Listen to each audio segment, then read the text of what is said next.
A realidade bíblica do pecado ao longo do tempo sempre foi alvo de tentativas de desconfiguração e reconstrução sobre fundamentos conceituais que diminuem ou desfazem a responsabilidade pessoal.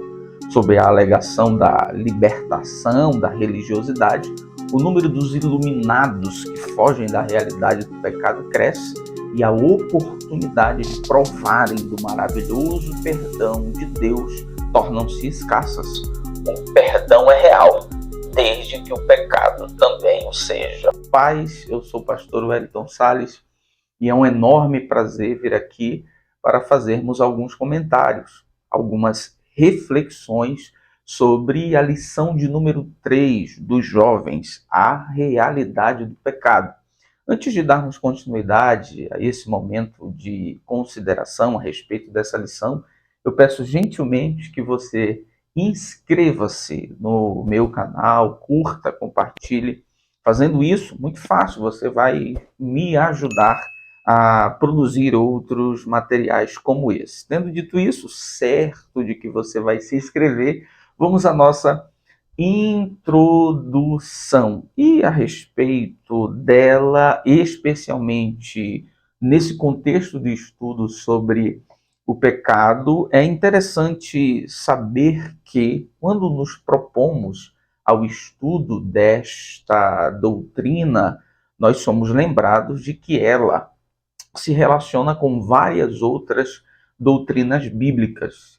Portanto, compreendê-la equivocadamente vai considerar o fato de que outras doutrinas a ela relacionadas também serão mal compreendidas. E, nesse sentido, cabe lembrar a relação do estudo da realidade de Deus com o estudo do pecado.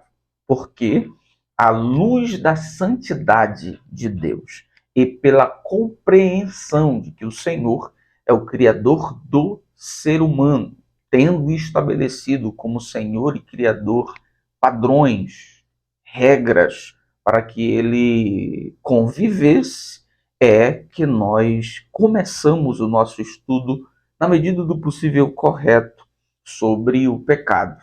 Quando nós lembramos da necessidade de estudar sobre o pecado, também nós somos lembrados de que a Bíblia tem a sua maneira de ver o homem.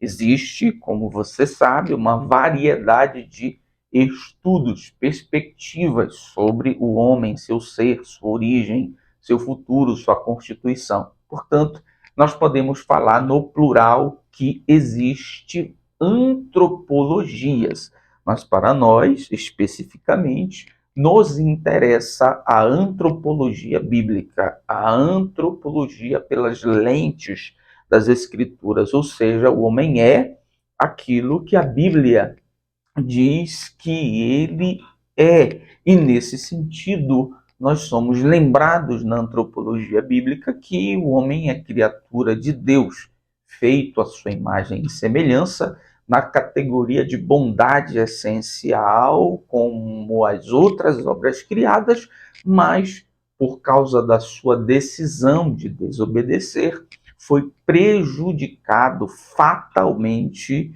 pelo pecado. Em falando de antropologia bíblica, nós precisamos lembrar que nessa perspectiva o homem foi criado por Deus, o homem foi criado essencialmente bom, a criação do homem foi com propósito, entre outros, da retidão, da santidade, e o homem foi totalmente prejudicado em sua natureza pelo pecado.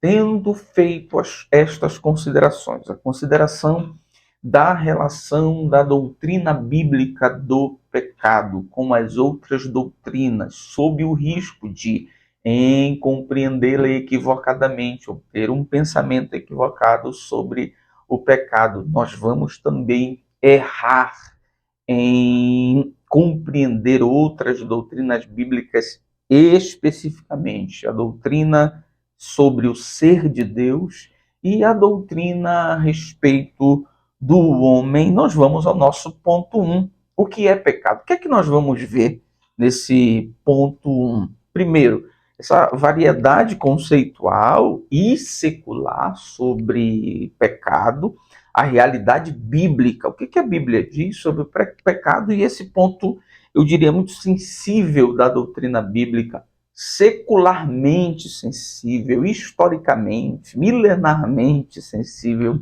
que é a origem do pecado. Sobre a variedade conceitual e secular dos pecados, nós temos o nosso primeiro subponto, que é os conceitos extra-bíblicos do que é pecado. E nesse universo de realidade, de conceitos extra-bíblicos e contrários à Bíblia do que é pecado, nós percebemos uma série de perspectivas que explicam esses conceitos extra-bíblicos sobre o que é pecado. Primeiro, uma perspectiva sociológica progressista. O que é o pecado no contexto sociológico progressista? É uma ferramenta de opressão utilizada pela religião, especialmente a religião cristã. Não é novidade nenhuma que o conceito sociológico de progressismo, comunismo, socialismo tem um alvo em mente, a fim de que para ele seja direcionado todo o ódio, que é o cristianismo. Nesse sentido, as expressões cristãs da comunidade, igrejas, religião, são vistas como sendo métodos de opressão. E a ferramenta utilizada para oprimir a consciência das pessoas é o pecado, prendendo-os num sentimento de culpa, num sentimento de desmerecimento, de indignidade e de medo em relação ao futuro. Portanto, céu, inferno, culpa e essas verdades relacionadas ao pecado não passa de coisas mentirosas. Depois dessa perspectiva danosa, muito perigosa e conhecida no contexto brasileiro, nós temos uma perspectiva pseudocientífica do que é pecado. Nessa perspectiva pseudocientífica do que é pecado, pecado é um instinto animal em evolução. É uma espécie de intromissão darwinista, é uma espécie de influência darwinista na teologia, ou pelo menos na maneira do homem se relacionar com Deus. Porque, a princípio, o darwinismo retira Deus do cenário da criação. Não existe um criador, não existe um Deus, logo, as leis, os princípios éticos não são explicados em Deus, são formações da sociedade. E esses instintos violentos que faz o homem roubar, matar ou coisa do tipo, na verdade, é uma força essencial do ser humano, deste animal que está em evolução. E a terceira perspectiva é a perspectiva que nós podemos chamar, entre aspas, de filosófica. Nessa perspectiva, o pecado não existe porque Deus não existe. Quem é que diz o que é pecado? Deus.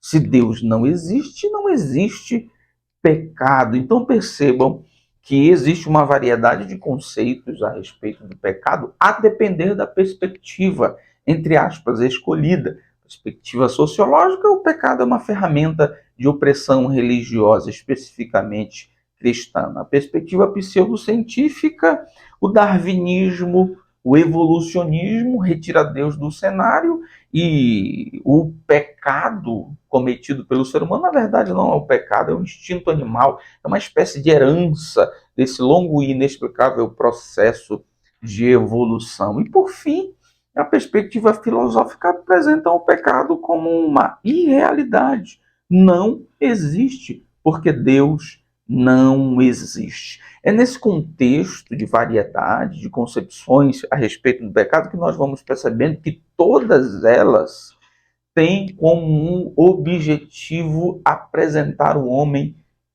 como alguém que não é responsável pelo pecado, não tem a necessidade de lidar com o problema do pecado e ser convencido de que o pecado não é uma realidade. Em vista dessas coisas, é que também nós consideramos o problema de se abordar o pecado na sociedade em que vivemos. O pecado parece ser um assunto muito amargo, parece ser um assunto, inclusive, antiético, parece ser um assunto de algumas pessoas tidas, intituladas pejorativamente como fanáticas. Quando nós pensamos isso, nós somos lembrados de que há uma espécie de proibição de negatividade pessoal. Nossa sociedade enfatiza uma atitude mental positiva. Referir-se ao ser humano como pecador é quase igual a gritar palavrões ou obscenidades em uma reunião formal, refinada e educada, ou mesmo em uma igreja. O problema da responsabilidade não é tratado. É feio, não é adequado lembrar do problema do ser humano. É sempre bom lembrar dos pontos positivos, dos pontos valiosos, portanto, reconhecer o ser humano como pecador não é aceito, é lembrar desse seu lado negativo. O tema pecado, portanto, não é bem-vindo. Existe um problema também de responsabilidade. Os problemas da sociedade são atribuídos a um ambiente corrupto e não a seres humanos pecadores, de modo que em certos círculos o senso de culpa objetiva se tornou relativamente raro. Culpa é vista como um sentimento irracional que não se deve ter. Não podemos sofrer a culpa. Na verdade, somos o que somos, na verdade, cometemos o que cometemos por um emaranhado de sistemas sociais falidos e falíveis. E, na verdade, nós somos vítimas, nós somos um produto da sociedade. E essa força ética, moral dos problemas da sociedade não pode ser administrado. Portanto, eu não sou o culpado das minhas atitudes. E, por fim, nós temos, em relação ao pecado na nossa sociedade, um problema de compreensão. Além disso, muitas pessoas não conseguem entender o conceito de pecado como uma força interior, uma condição inerente, um poder que exerce controle. Na mente das pessoas, o pecado é compreendido como uma atitude isolada e não como algo essencial, não como algo que está na natureza, não como algo que controla, não como algo que é senhor do homem velho. O pecado é uma atitude isolada, é um erro isolado, é algo que está fora de mim.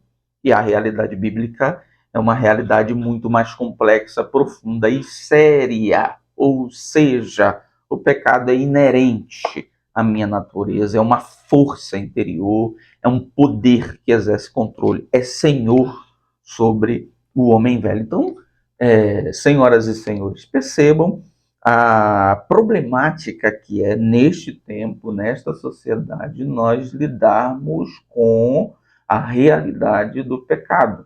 A variedade conceitual retira do ser humano uma responsabilidade. Abordar o problema do pecado na nossa sociedade é ir contra o movimento de positividade, de valorização, de divinização do ser humano, é apontar uma realidade que não cabe nesse processo de divinização humana, tratar do problema do pecado hoje também considerar que o ser humano é uma vítima de um contexto social em desordem, problemático. As atitudes erradas, na verdade, são frutos de uma condição social e não de uma condição espiritual. Nós temos um problema cognitivo, um problema de compreensão. O pecado é visto como uma atitude isolada e não como uma força inerente. Tendo em vista esse cenário ruim, difícil, é necessário nós termos de maneira muito clara, na medida do possível,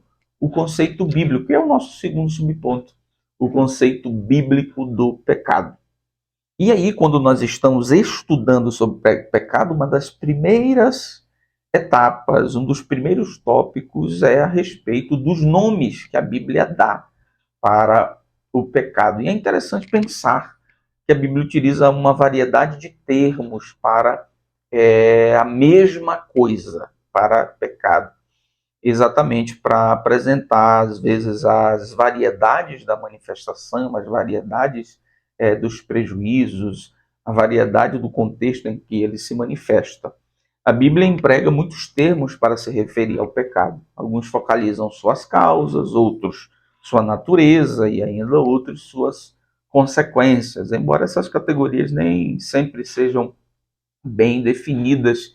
E aí nós somos lembrados dessa característica multifacetada, eu diria assim, de várias faces, de várias manifestações e expressões, que é o pecado na vida do ser humano. E exatamente por isso, por essa diversidade, eu diria, de expressão pecaminosa do ser humano, é que a Bíblia utiliza também para o pecado uma variedade grande de conceitos. Mas o conceito bíblico do pecado, segundo a nossa lição, é, em primeiro lugar, rebeldia. E aí nós temos um contexto de senhorio, Deus como Senhor, estabelecendo de maneira legal e justa, porque é Senhor e Criador, os padrões para que o ser criado viva, e o ser criado, para além apenas da desobediência, para além apenas da discordância com a lei, ele se volta contra o seu Criador. Esse é o conceito de rebeldia. A verdade é a ideia de estar na luta, vencer, não apenas desobedecer. Percebam que a essência do pecado é sempre essa vontade de se rebelar contra Deus, de assumir o seu lugar. Eu não dependo do Senhor, as suas leis não são essenciais, e eu quero, portanto, ser Senhor, quero tomar o seu lugar. É por isso que eu digo, na maioria das vezes, que quando nós pecamos, Deus não nos vê, mas vê Lúcifer, o mesmo sentimento, a mesma proposta, o mesmo motivo. Todo o pecado que cometemos em sentimento, em motivação, nos faz semelhantes a Lúcifer. Mas graças a Deus que hoje nós temos sobre nós a justiça de Cristo. Portanto, agora, quando pecamos, Deus não nos vê, por assim dizer. Deus vê o seu Filho, a justiça do seu Filho. É por isso que nós estamos aqui, inclusive convictos da vida eterna. E o outro conceito muito comum do pecado é o errar, o alvo, que vai muito além dessa ideia de esticar o arco, errar, mas não ser aquilo que Deus destinou para que fosse, um problema inerente ao propósito da criação. É por isso que nós lembramos inicialmente, quando estudamos sobre o pecado, essa doutrina se relaciona com a outra doutrina bíblica, que é a antropologia bíblica, que se relaciona com outra doutrina, que é a teontologia, o estudo do ser de Deus, onde nós somos apresentados que Deus é o Criador, um Criador santo, em quem essencialmente não há pecado, não comete pecado. E, tendo dito isso, vamos ao nosso terceiro subponto, a origem do pecado. E a origem do pecado precisa ser lembrada sempre, que é uma decisão do diabo. Onde o pecado tem origem em Lúcifer e na sua decisão. E aí, sobre a origem do pecado, nós temos um debate que passa pela ideia da preexistência de uma força do mal, da força do bem. E aí, tendo em vista esse conceito, nós temos que concordar, se cremos nele, que o mal é um Deus e o bem é um Deus, portanto, falível, fraquíssimo. Ninguém criou o pecado, mas o pecado pré-existe, é um Deus pré-existente. Não existe isso. A ideia do pecado como substância, como algo criado, e aí se tem o debate, se ele é uma substância, se ele é algo visível, criado, quem criou, quem é o criador? Deus, uma incoerência total. E por fim, a ideia do pecado como o uso humano ou angélico da liberdade. O pecado não é uma substância. O pecado passa pela realidade da má administração daquilo que Deus deu ao ser humano, que é o livre-arbítrio, a liberdade. E nós vamos ao ponto 2, que nós conhecemos perfeitamente, que são as consequências do pecado.